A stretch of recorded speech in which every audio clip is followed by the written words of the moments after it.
We have a special guest on the phone who is the co-host with Jeff Goodman on a Manhattan cable TV show called Two on the Aisle that airs bi-weekly, I think, on Friday nights. Charles Gross will tell us all about it. Hello, Charles. You there? Doing? Oh, hi, I'm good, Charlie. How you feeling? You were under the weather this week also, weren't you? I was. I'm getting over a cold. I hope you didn't catch it. But I'm feeling. Yeah, I'm feeling he got it from you, Charlie. It's all your fault. That's right. Jeff always likes to blame things on me. Well, yeah, it's a mutual blame game kind of thing, but no blame here. Here, we only have sweetness and light and dissing about all the different people who are nominated. But Charlie, just real quick, tell people about Two on the Aisle. Well, Two on the Aisle is kind of a Siskel and Ebert format, and Jeff and I have been doing it for quite some time. It's seen in Bergen County, New Jersey, on a weekly basis. I believe it's Channel 99. And it's also seen on Manhattan on Channel 57 every other week, Friday night, 8 o'clock. And people can also watch it and listen to it on the net. You can, yes. By? www.mnn.org, O-R-G. And that's M as in Mary, M as in Mary, N as in Nancy. No, you got it wrong. It's MNN. Oh, I'm sorry, MNN. Yeah. I guess I'm still under the weather. Just do MNN for Manhattan Neighborhood Network. That's what it stands for. Yes. Oh well, Charlie. But we're also going to be on Google. Oh, did you get the video Google thing? Yeah, video Google. Tell people about the Tony VideoGoogle.com. You can't see us just yet. Okay. We were going to have the Tony Awards show, which had a special guest critic named David Lefkowitz on it. Who's he? Unfortunately, we've had some equipment malfunctions. Oh. And so I don't know if we're going to get it on this year, but it will be on. It will certainly be on next year. Next year you can get our Tony Awards from last year. Yeah. Well, when you're doing the 2007 nominees, you can broadcast the 2006 ones. Yeah. Just for comparison. Yeah, well, and we're throwing the 2005. Then you can see how well our predictions panned out. Exactly.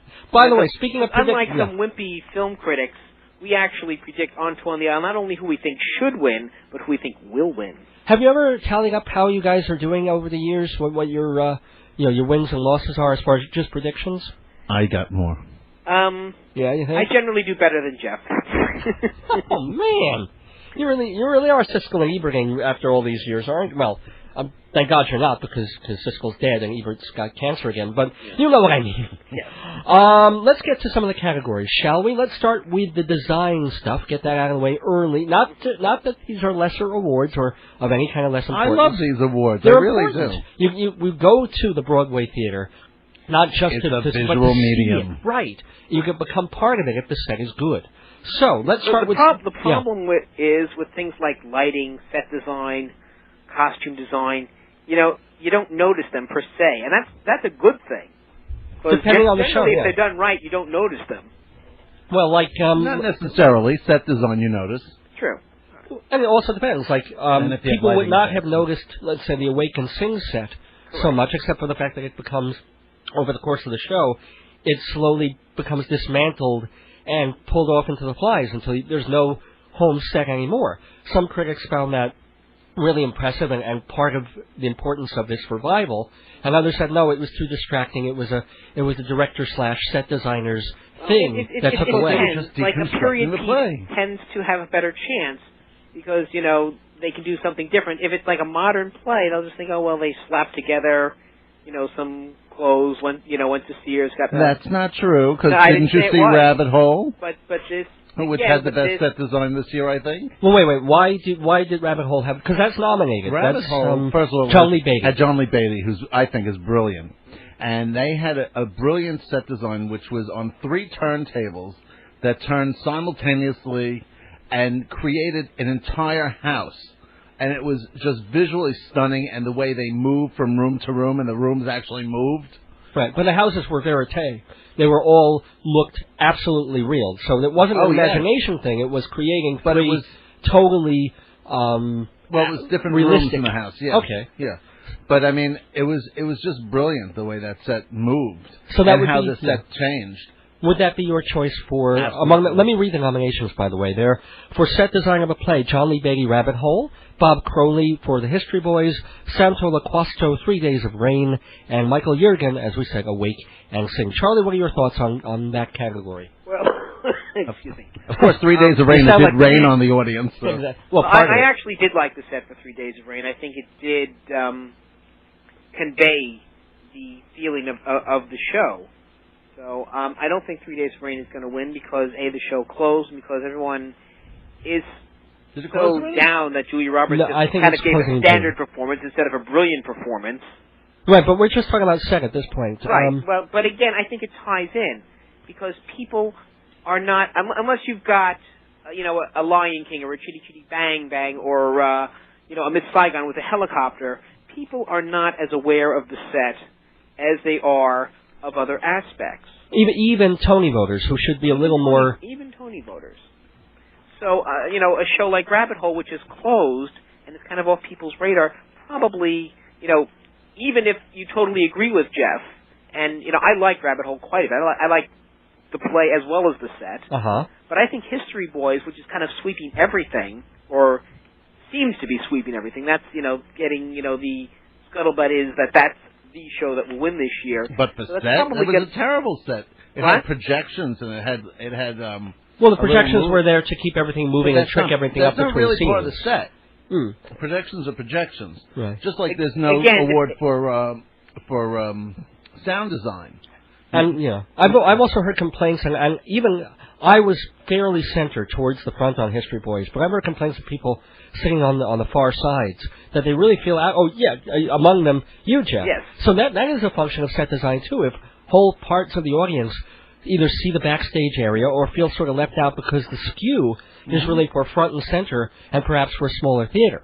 Mm-hmm. Okay, let's let that one drop. But again, History Boys seems to be the it show this year. What about musicals? Let's go with set design for musicals. John Lee Beatty again. He did the Color Purple set. David Gallo did the Drowsy Chaperone. Derek McLean, the Pajama Game, and Clara Zieglerova for Jersey Boys. Again, for set design. Personally, I think any time you can get a musical coming out of a refrigerator, that's worth something. Which nice is why my choice would be the Drowsy Chaperone. Just how they open up this apartment into this New York, presumably a New York City apartment, and suddenly it becomes the set of this early 20th century musical. I just love that. Jeff, any thoughts on that? I thought it was the most creative set for sure. Well, that should mean a lot, actually. Yeah, well, I don't know, but it also does the set work. Like for Jersey Boy, I like the set also because it was very functional. Yeah. Jersey Boy covered a lot of little areas, and the set design had to be so perfect because you had to realize where they were. They were in auditoriums. They were in bedrooms. Cafes. They were driving into Passaic somewhere. Right. Yeah. Yeah. So the prisons. I mean, it had and it was. I thought it was kind of a big metal monstrosity myself, but prisons would be. Yeah. No, but I mean. Yeah, okay, so would Jersey Boys be your choice, Jeff? I agree with Drowsy Chaperone. Because it's fun, out of the fridge. And it's colorful, and it shows off. Any thoughts on Color Purple? I mean, people are sort of disregarding it just because we were so bored by it, but on the set, I don't even, no offense, but I don't remember the set. There were a lot of trucks for the set, the pieces that come in and out. It was like a lot of shanties and, Yeah. Well, that was a good set, and I for one, was not bored with the show. Oh, okay.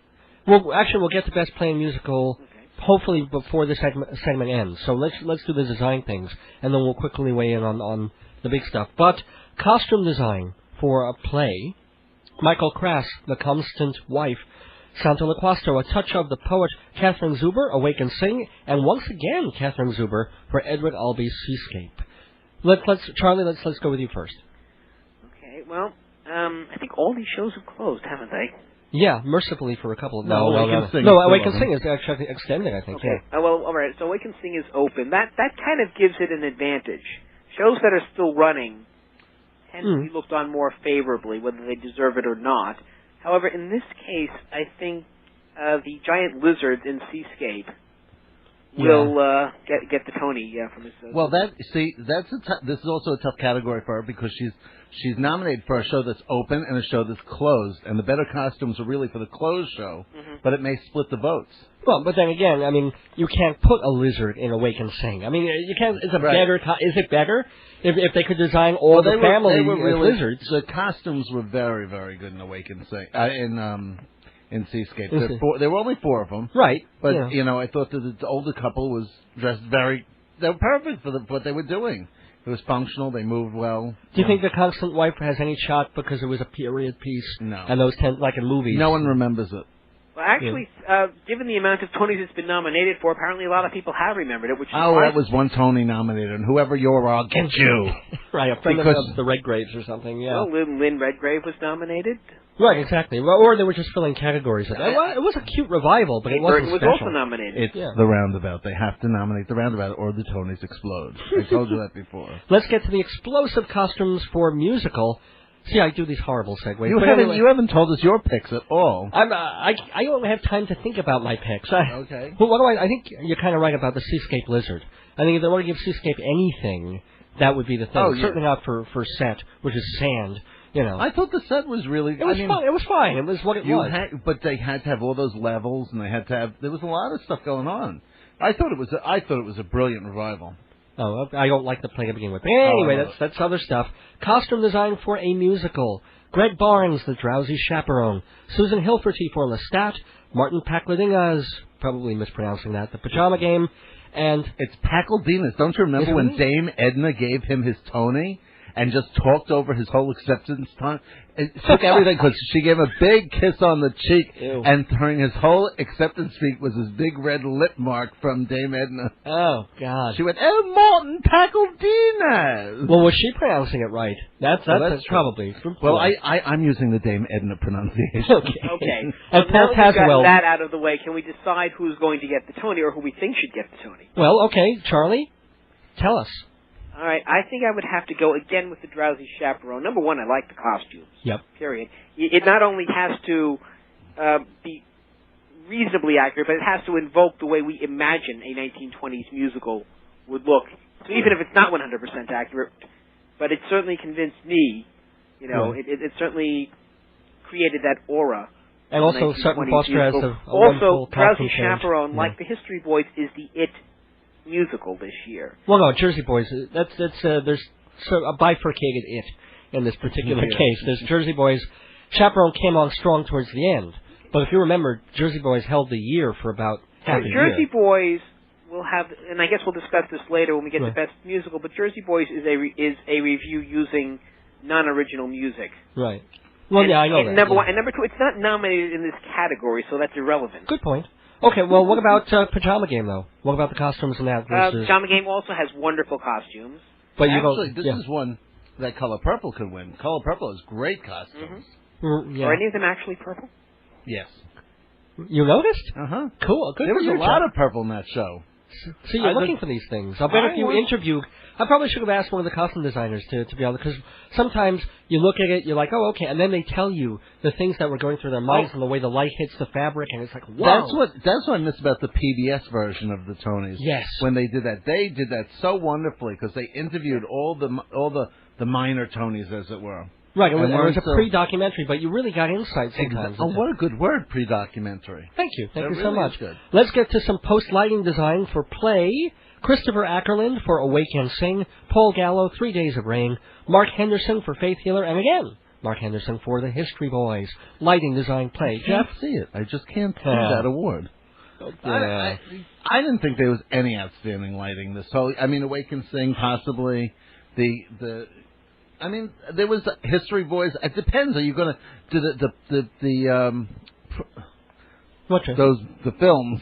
What do you call projections? The projections. Is that may be part of lighting? I don't know. I don't know. I would hope. I would assume not.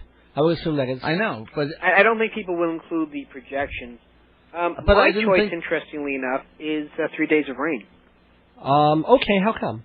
I just feel that the lighting contributed to the overall feel of the play. It did set moods. I think it was one of the more successful aspects of this not very successful production. Probably the hardest thing to notice in the average play.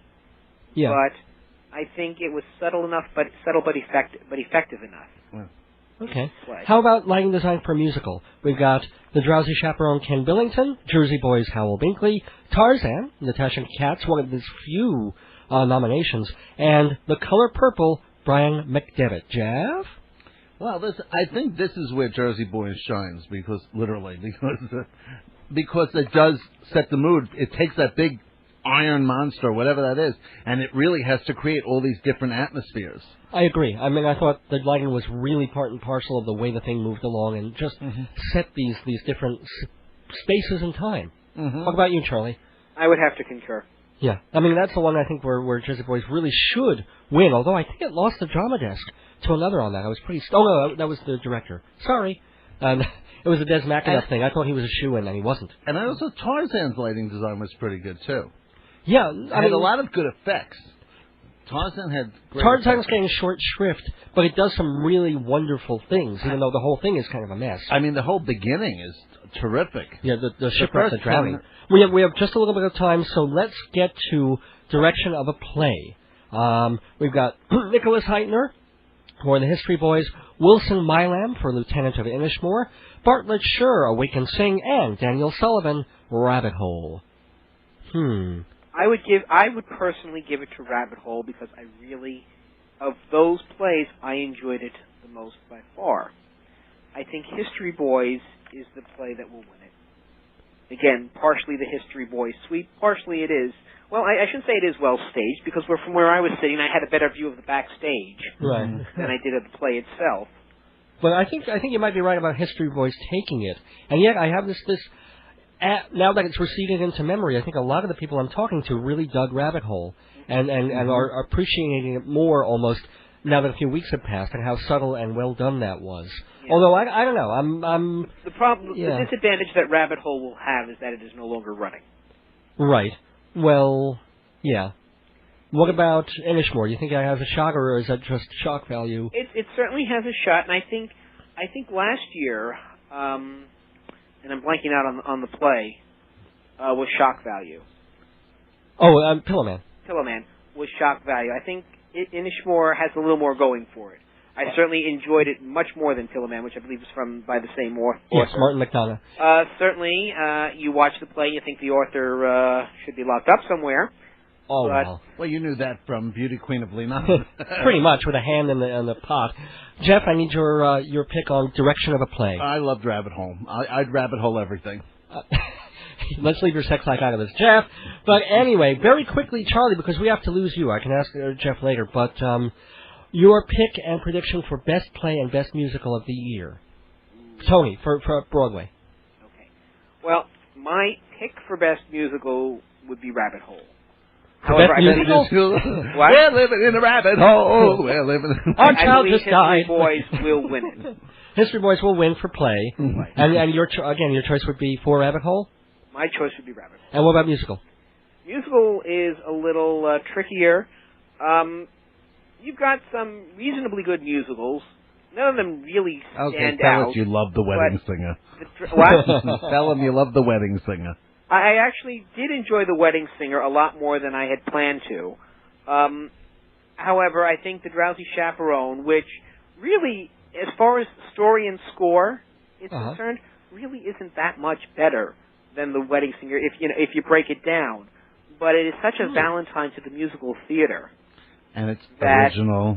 I'm sorry? I mean, as Jeff says, unlike Jersey Boys, the score is original. Right. It may be in an old style, but it is an original thing. So you would choose Drowsy Chaperone. I would choose Drowsy Chaperone, and I think Drowsy Chaperone will win. Wow. Okay, Charlie Gross, you were a wonderful winner on this WGBB Tony special. Gotta let you go because we've got so much other stuff to do, but you've been great. Everybody catch Two on the Aisle Friday nights on Manhattan Neighborhood Network in, where else? Manhattan. Charlie, have a great one. Thank you, Dave. Bye, Charlie. Bye, Jeff.